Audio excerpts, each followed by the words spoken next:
Hi, and welcome to this episode of Little Sprout Speech TV.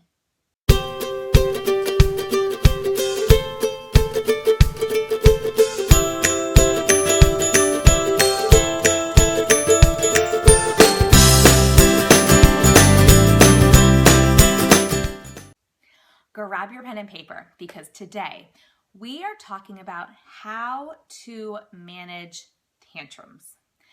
I'm going to give you 3 tips, so let's get started. Tip number 1 is to never try and negotiate with your child, especially verbally, when your child is in tantrum mode already. Now, why is this? Well, if we have a kiddo who's having a tantrum, chances are the language is just going to overwhelm them more and it's going to escalate things further, right? You're going to add more fuel to the fire, if you will. So if they're like in a standoff or they're already in that tantrum mode, this would be a good time to kind of back up and give them their space, let them work through it. And then, once they've calmed down, I'll tell you what you can do.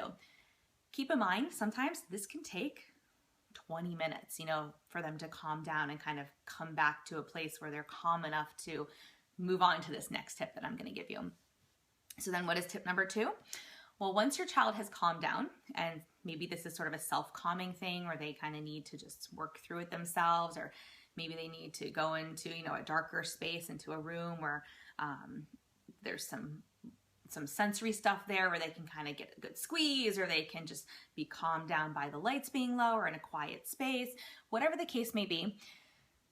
The next goal is to try and redirect them to something new. But again, not until they're calm. That's key here. That's super key.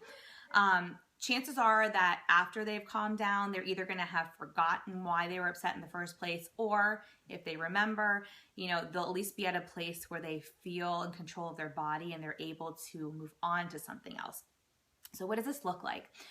One thing I like to do, especially with some of our younger ones or some of our kiddos who have more delayed language, is, go pick out one of their favorite toys. Don't talk to them. Just go get the toy, put it in front of you, and start playing and, engaging in it and going, oh, whoops, oh, no, and just very simple language. Nothing too much for them. Just something like where you're having this conversation with yourself and the toy, and you're totally ignoring your child, because they're going to start to look over and see what you're doing. They're going to show some interest, and then they may make their way over on their own, and you've now helped them redirect themselves to something new without actually asking them to come over and do this with you. And if that works, that's exactly what you want to happen, because now they're kind of in a new place and they can move past what upset them in the first place.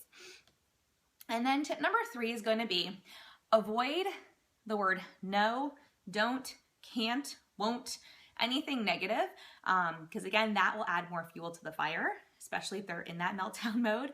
But try to avoid that for a few minutes after they've kind of come to and they've started to engage in whatever you're doing, if you were able to redirect them, because these trigger words can kind of set them back into a tantrum, and we want to avoid that. So instead, what do?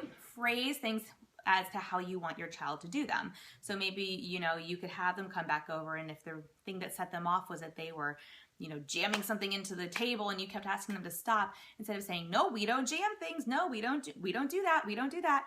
What you might try and say is, oh, I love how you're rolling it so nice on the table, and point out what they're doing correctly. Or say, when we play trains, we roll them back and forth. We roll them back and forth. And so you're just talking about what you're doing. You're not talking about what you can't do. And this is going to kind of keep your child in that, calmer, place, instead of sending them back into a tangent, because they may need some time to continue to decompress after they've just gone through this, meltdown or tantrum. So I hope that that's helpful. Let's review our 3 tips from today. First tip is never try to negotiate with your child, especially, with all this language when they're basically in tantrum or meltdown mode already, even if they haven't fully escalated yet, because you surely will escalate them if you throw that fuel on the fire, throw that extra language in there. Number 2, try to redirect them without actually talking to them and just doing your own thing with one of their favorite toys to get them interested and to have them come on over by themselves, right? Try to redirect them to something new. And then tip number 3 was avoid words like can't, don't, won't, etc. And tell them what they can do, or comment on what they're doing correctly with a really happy, high-pitched voice. I hope that helps. I look forward to talking to you guys same time, same place next week. This is Hallie Bulkin signing off.